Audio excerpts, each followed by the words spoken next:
तो hello everyone, आप सभी का बहुत-बहुत स्वागत है हमारे इस अमेजिंग से प्लेटफ़ॉर्म पे। आज हम बात करने वाले हैं बीएससी 4th सेमेस्टर के फिज़िक्स के सिलेबस के बारे में, ठीक है? कि बीएससी 4th सेमेस्टर जो हमारा है भैया, उसके फिज़िक्स का सिलेबस क्या होने वाला है इस साल के लिए, 2026 के लिए। तो आज हम उसी के सिलेबस के बारे में कंप्लीटली डिस्कस करेंगे कि कितने यूनिट्स होंगे, कितने टॉपिक्स उसके अंदर पढ़ने होंगे आपको, ठीक है? उन सारी चीज़ों के बारे में कंप्लीटली डिस्कस करेंगे एंड द लास्ट में ये भी डिस्कस करके जाएँगे भैया, ये सिलेबस कौन-सी यूनिवर्सिटीज़ के लिए अवेलेबल है ना? बहुत सारे लोगों के डाउट्स तो पहले यही आते हैं कि ये सिलेबस जो हमने दे रखा है, वो कौन-सी यूनिवर्सिटी के लिए काम करेगा, कौन-से के लिए काम नहीं करेगा? तो हम एट द लास्ट उसके भी बारे में डिस्कस करते हुए चलेंगे। तो चलिए स्टार्ट करते हैं।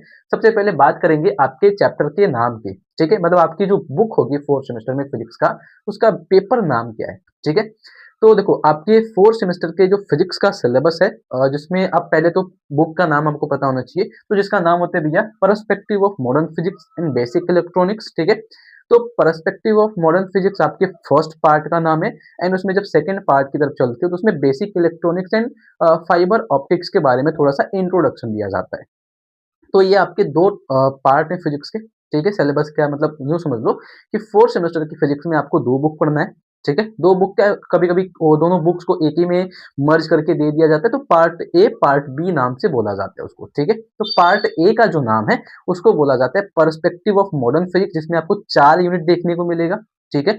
एंड पार्ट बी की जब बात करोगे basic electronics and introduction of fibre optics, तो उसके अंदर भी आपको 4 यूनिट पढ़ना होता है, मतलब टोटल मिला के भाई आपको 8 यूनिट पढ़ना पड़ेगा, ठीक है? 4th सेमेस्टर की फिजिक्स में टोटल आपको 8 यूनिट पढ़ना पड़ेगा, जिसमें से आप यूँ मान के चलो बेसिक इलेक्ट्रॉनिक्स जो पार्ट बी है, उसमें थोड़ा बहुत आइडिया आपको पीछे 12th क्लास में बताया जाता है, थोड़ा बहुत, है ना? बहुत ज़्यादा नहीं, बस थोड़ा बहुत आपको आइडिया रहता है, ठीक है? तो उसमें तो आई थिंक ज़्यादा दिक्कत नहीं होगी, बट मे बी हो भी सकता है।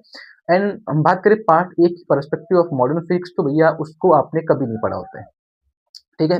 मे बी 11th क्लास में थोड़ा बहुत आइडिया दिया जाता है। जैसे अगर आपको कोई थियरी बोलूँ, तो आइंस्टाइन की थियरी बोली जाती है ना? E is equals to MC square. आपने ये रिलेशन पढ़ा होता है 11th क्लास के केमिस्ट्री में, फिज़िक्स के अंदर, तो वो रिलेशंस इसमें यूज़ होते हैं। तो यूँ समझ के चलो, आपके लिए 4th सेमेस्टर की फिज़िक्स कंप्लीटली एकदम न्यू है, ठीक है? एंड इसके ऊपर हम लोग सेपरेट वीडियोज़ भी बनाते चलेंगे। हर एक टॉपिक के ऊपर अपना लेक्चर्स चलता चलेगा। जैसे हम लोग 2nd सेमेस्टर के बैच को चला रहे भैया, बहुत सारे बच्चे हमसे 2nd सेमेस्टर के बैच में अभी जुड़े हुए हैं, ठीक है? उनके डेली क्लासेस चलते हैं, तो आप भी चाहो तो भैया 4th सेमेस्टर की क्लासेस के लिए आप हमारे साथ में जुड़ सकते हो, ठीक है?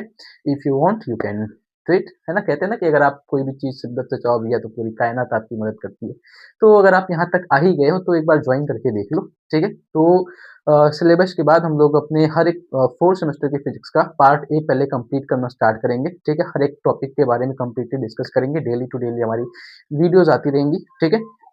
अब स्टार्ट करते हैं सिलेबस के बारे में, ठीक है? अब आपको पता चल गया भैया कि 4th सेमेस्टर में आपको 2 बुक पढ़ना है, ठीक है? अब 2 बुक्स में पहली बुक का नाम है पर्सपेक्टिव ऑफ मॉडर्न फिजिक्स, उसमें जो 4 यूनिट है, उसमें पहली जो यूनिट है भैया, उसका नाम क्या होता है, ठीक है? तो देखो, पहली जो यूनिट है उसका नाम है रिलेटिविटी एक्सपेरिमेंटल बैकग्राउंड, ठीक है? यूनिट फर्स्ट जो है इसके अंदर, उसका नाम है रिलेटिविटी एक्सपेरिमेंटल बैकग्राउंड, ठीक है? अब उसके अंदर क्या-क्या टॉपिक्स पढ़ने हैं भैया? तो उसके अंदर आपको टॉपिक्स पढ़ने को मिल जाएगा structure of space and time. आप स्पेस के बारे में, टाइम के बारे में थोड़ा बहुत तो आइडिया होगा। कहा जाता है ना कि स्पेस में या फिर सबसे तेज़ कौन चलता है इस पूरे यूनिवर्स के अंदर? जैसे अगर फिज़िकल क्वांटिटी की बात करी जाए, तो आप बोलते हो भैया कि लाइट जो होती है सबसे तेज़ चलने वाली फिज़िकल क्वांटिटी होती है। तो स्पेस और टाइम के बारे में आपको डिस्कशंस करने होंगे, न्यूटोनियन मैकेनिक्स के अंदर पढ़ा जाता है। न्यूटन जो हमारे साइंटिस्ट हैं, एक ग्रेट साइंटिस्ट है भाई, तो उनके हिसाब से स्पेस और टाइम कैसे काम करता है, उसके बारे में पढ़ेंगे फर्स्ट यूनिट के अंदर, ठीक है?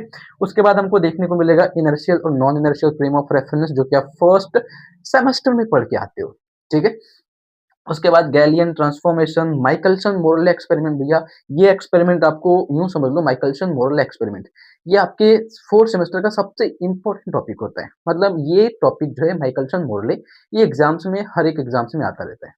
सेमेस्टर की बातें कर रहा हूँ, कि अपने 4th सेमेस्टर के हर एक प्रीवियस ईयर के एग्ज़ाम्स को उड़ा के देखोगे, माइकलसन मोरले किसी न किसी ये क्या कहते हैं, सेक्शन में पूछा रहता है, ठीक है? या तो लॉन्ग सेक्शन में पूछा रहेगा, फिर शॉर्ट सेक्शन में कहीं न कहीं तो उसको पूछ के रखता है, ठीक है? तो ये एक टॉपिक है जो आपकी इम्पोर्टेंट टॉपिक होगी एंड उसके बाद आपको आइंस्टाइन की स्पेशल थियरी ऑफ रिलेटिविटी पढ़ने को मिलेगा, फर्स्ट यूनिट के अंदर, ठीक है? तो ये आपकी फर्स्ट यूनिट हो गई। अब सेकंड यूनिट की बात करें, तो सेकंड यूनिट का नाम है भैया रिलेटिव ठीक है, रिलेटिविटी, रिलेटिविस्टिक काइनेमेटिक्स, ठीक है, ये आपकी सेकंड यूनिट का नाम है, रिलेटिविटी, रिलेटिविस्टिक काइनेमेटिक्स, ये आपकी सेकंड यूनिट का नाम है। ये पार्ट ए की बातें कर रहे हैं, पार्ट ए में 4 यूनिट होंगी, उसकी सेकंड यूनिट का नाम ये है, ठीक है। अब उसके अंदर क्या-क्या टॉपिक पढ़ना होता है भैया, तो उसके अंदर भी सेम वही स्पेस एंड टाइम के बारे में पढ़ना होता है, बट रिलेटिविस्टिक मैकेनिक्स के बारे में।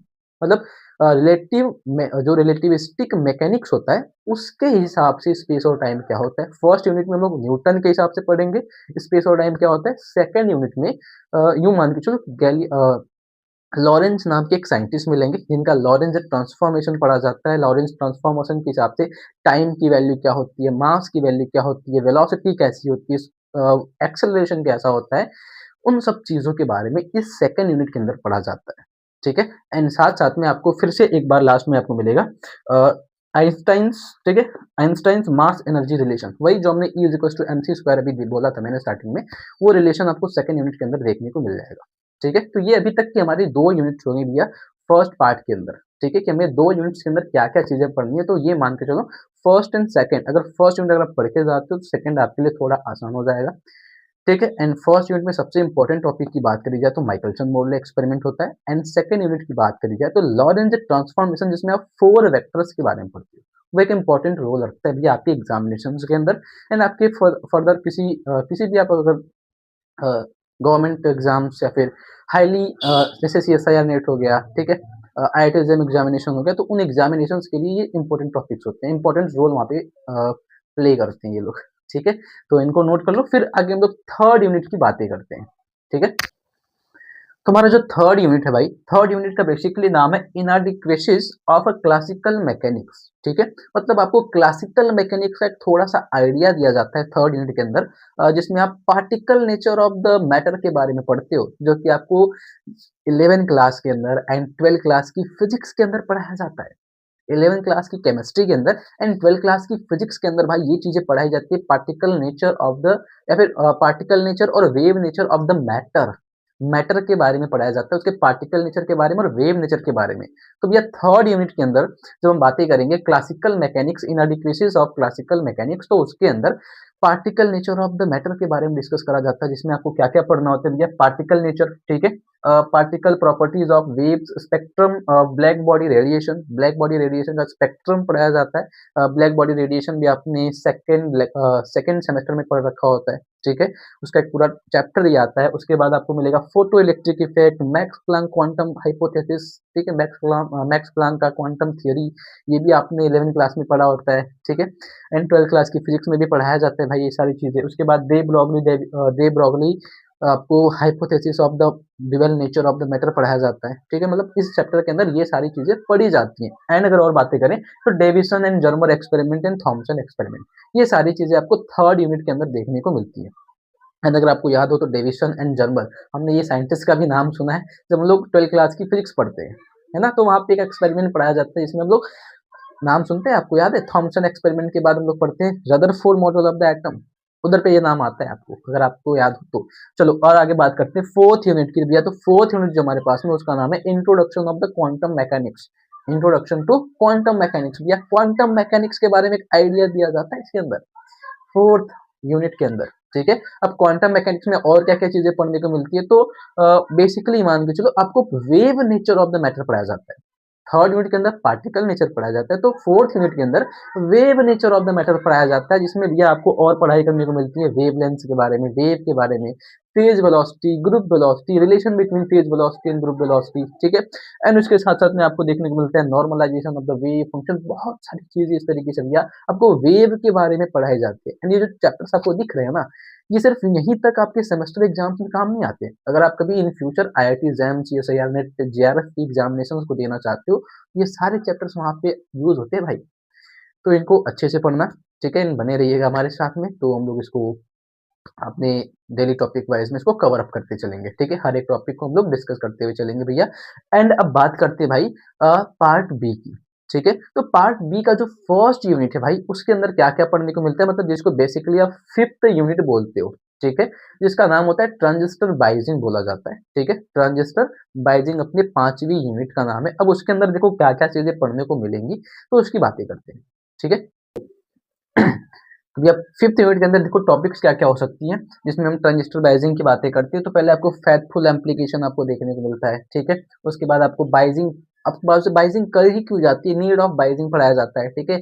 बाइजिंग को कैलकुलेशन पढ़ाया जाता है, बाइजिंग का कैलकुलेशन किस तरीके से करा जाता है भैया, स्टेबिलिटी फैक्टर पढ़ा जाता है, कैलकुलेशन फॉर द बाइजिंग पढ़ाया जाता है भैया, तो सी कॉन्फ़िगरेशन, ठीक है? उसके बाद आपको पढ़ाया जाता है बाइस का टाइप्स, जिसमें आपको बहुत सारे सीई मतलब एम्प्लीफिकेशन के हिसाब से जितने भी आपको बाइजिंग के टाइप्स हो सकते हैं, उन सारी चीज़ों के बारे में भी आपको ट्रांजिस्टर बाइजिंग के अंदर पढ़ाया जाता है, जिसका आप डेली लाइफ में यूज़ भी देखते हो भाई। आप रिमोट यूज़ करते हो, मोबाइल यूज़ करते हो, ठीक है? टीवी यूज़ करते हो, तो उन सब जगहों पे कैमराज़ यूज़ करते हो, ठीक है? सीसीटीवी कैमरा, तो उन सब चीज़ों के अंदर अपने ट्रांजिस्टर बाइजिंग का यूज़ होता है, ठीक है? तो ये इन सारे टॉपिक्स को देख लो। एंड उसके बाद अगर हम अगली यूनिट की बात करें भैया, तो बेसिकली जो 6th यूनिट होगी हमारे पास में, उसका नाम होता है एम्पलीफायर। एम्पलीफायर के अंदर क्या-क्या चीज़ें देखने को मिलेंगी, तो वही फिर से कि एम्पलीफायर के बारे में आपको डिस्कस कराया जाएगा कि एम्पलीफायर कैसा होता है, किस तरीके से वर्क करता है, कितने टाइप के होते हैं भैया, ठीक है? मोड ऑफ एम्पलीफिकेशन पढ़ाया जाएगा, जिसमें आपको ए, बी, सी, डी बहुत सारे टाइप्स पढ़ाए जाएँगे, ठीक है? एंड उसके साथ-साथ में आपको कपलिंग मेथड्स पढ़ाए जाएँगे, बहुत सारे कपलिंग मेथड्स होते हैं, ठीक है? तो इस तरीके से आपको एम्पलीफायर के अंदर जितने भी टॉपिक्स हो सकते हैं, ठीक है? वो सारी चीज़ें पढ़ाई जाएँगी भैया, एम्पलीफायर के सारे तरीके पढ़ाए जाएँगे आपको, ठीक है?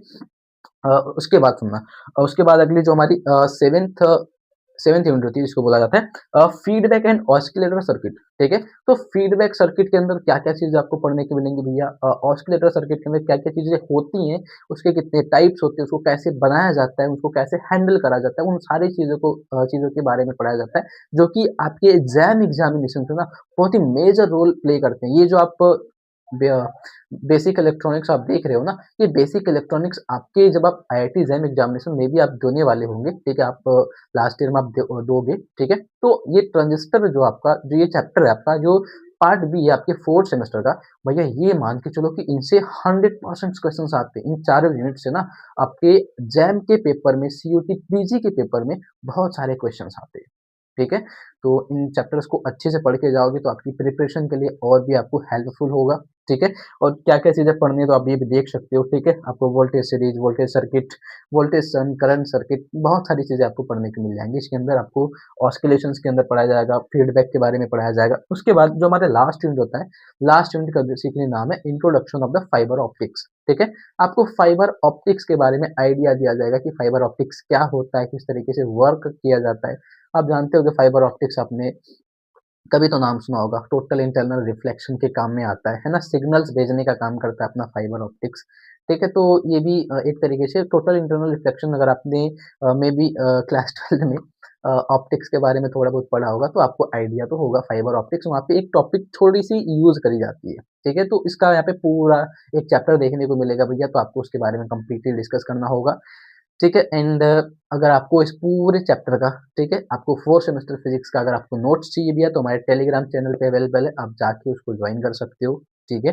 टेलीग्राम चैनल का लिंक आपको डिस्क्रिप्शन बॉक्स में मिल जाएगा भैया, आप टेलीग्राम चैनल ज्वाइन करो, वहाँ से आपको पीडीएफ मिल जाएगा आपके फिजिक्स के पूरे सिलेबस का, ठीक है? आप फर्स्ट सेम में हो, सेकंड सेम में हो, थर्ड सेम में, फिफ्थ सेम में, सिक्स्थ सेम में, आप किसी भी सेमेस्टर के भाई स्टूडेंट हो, आपको हर एक सेमेस्टर का एग्ज़ामिनेशन, हर एक सेमेस्टर का भैया आपको पेपर का सिलेबस मिल जाएगा भाई वहाँ पे आपको, ठीक है? तो आप जाओ वहाँ पे जॉइन कर लो, एंड अगर आपको कोई भी डाउट होगा सिलेबस के रिगार्डिंग, तो आप प्लीज़ कमेंट कीजिएगा। एंड आपके जो डाउट्स थे भैया कि ये सिलेबस कौन-सी यूनिवर्सिटीज़ के लिए काम करने वाली है भैया, तो मैं कुछ यूनिवर्सिटीज़ के बेसिकली नाम बता देता हूँ, एज़ एग्ज़ाम्पल दे देता हूँ, क्योंकि बहुत सारी यूनिवर्सिटीज़ है जिसको हम लोग टारगेट करके बैठे हुए हैं।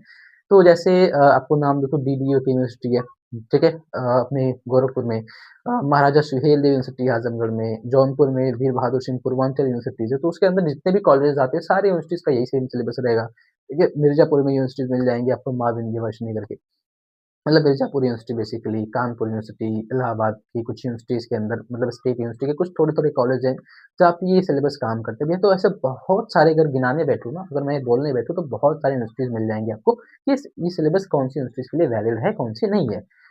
एमजीपीआरयू ऐसा एक यूनिवर्सिटी है, जेयू ऐसा यूनिवर्सिटी है।